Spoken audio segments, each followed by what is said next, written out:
Hi, I'm Star Wars Chick, and I'm going to show you an easy way to take amazing photos of you in your costume using some inexpensive items that you probably already have in your house. So you spent months sculpting armor for your Iron Man Mark III costume or your Halo Master Chief costume. You've spent hundreds, if not even maybe thousands of dollars to have an incredible suit. Maybe you've commissioned somebody to make your baby doll Sucker Punch costume and you're ready to show it off, you're ready to take some pictures, put it up on Facebook, show it with your friends on the RPF. So what do you go and do?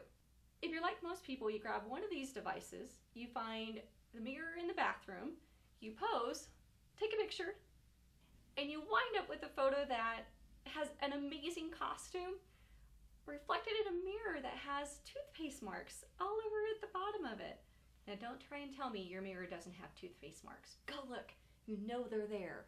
I used to do the very same thing as you. I had a friend take pictures of me in my Princess Leia costume in my house with the fireplace behind, thought it looked really great. Or I had pictures of my Lady Maw having fun by the pool. Just doesn't really work. And I know a lot of you do the exact same thing. I'm going to show you what I used to do. Just set up a very simple studio in a spare bedroom with a couple of very easy to find items, most of which you're going to already have in your house. If not, you could pick up every single one of these items for under $150 total. The first thing that you need is a camera. This is not a camera.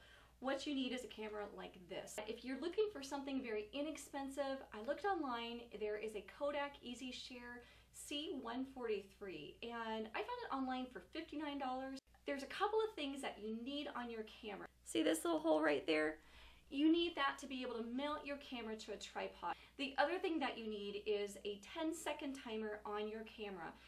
The third thing I'm going to recommend is that the camera have at least 8 megapixels. The nice thing about that is that you can crop down your image and still have a nice sized picture. So another thing you're going to need is a tripod. And this is the Targus TGT58TR. And I found this online for about as little as $20. Now you can find cheaper tripods for maybe around $10. They're going to be pretty junky, they're not going to last very long, and they're not going to have as many adjustments. The next thing that you're going to need are some backdrops, and sheets work amazingly well. What I'm going to recommend that you get is at least a black one, a white one, and then like a medium blue, and you can be able to easily cut yourself out of that background, or if you want to maybe add some color. You can pick these up for anywhere between about $5 to $15 for a flat sheet. And photography lights can be extremely expensive, so I have a very simple solution to that. These clamp lights, and you can find these at Home Depot. I picked these up for $7.88. You'll want to get 4 of these lights. I'm going to recommend using reveal bulbs for your clamp lights. These are 100 watt, and I really like these because they don't give any kind of yellow cast onto your picture. $4.97 for 6 of them, can't beat that. So the last thing that you're going to need to pick up is one of these floor length mirrors. These are very inexpensive. A lot of times you've already got one in your house in a hall closet or a bedroom closet. I got this for $5. What you're going to do with that mirror is you're going to set it up by your tripod, and it's going to allow you to see what you're actually doing when you're posing. So I'm going to go ahead and set all of these things up, and then I'm going to show you what everything looks like once it's all together, give you some ideas of how you can get everything set up in your room, and help you make some awesome pictures. And we've got our tripod there in the center with the camera mounted. I've got the mirror behind it with a light to shine directly onto your face to give you good lighting.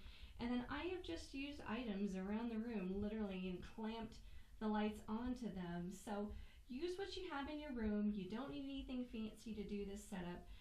Just use what you've got. Then last, we've got our sheet, and we have it, yes, mounted with hangers onto the doors that were off my closet.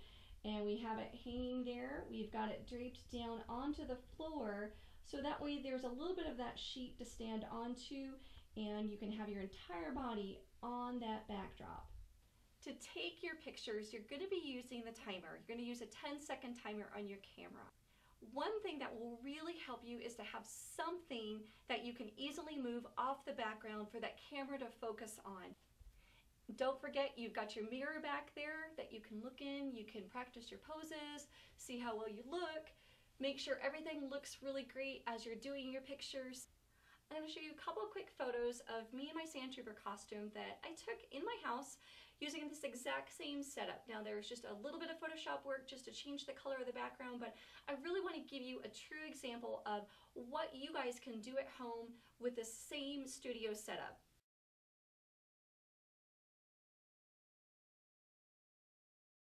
So you've just got your pictures and they look terrific, but you want to make them a little bit better. If you've ever seen pictures that a professional takes, they never use the raw pictures. They always use Photoshop or something else to enhance those photos. You're going to do the exact same thing with these pictures. If you want to improve this setup that you've got to take pictures, a couple of things that you can do with a little bit of investment of money would be to get, first, a better set of lights. The second thing would be to have a better grade camera. The third thing that I would upgrade would be your backgrounds. If you can get a setup where you actually have poles set up and you can put a bar between them, you can actually get photographic paper. The paper just is seamless looking, so it's much easier to fade those backgrounds away. So you've got some great pictures. Share them. I want to see them. Put them on my Facebook page. If you go to facebook.com/The Star Wars Chick, post some of your pictures up. I want to see how they turned out. I want to see what your costume looks like. I also would appreciate any comments. You can post those down below and share your thoughts with me. So get to taking those pictures. I'm Star Wars Chick, and I'll see you next time.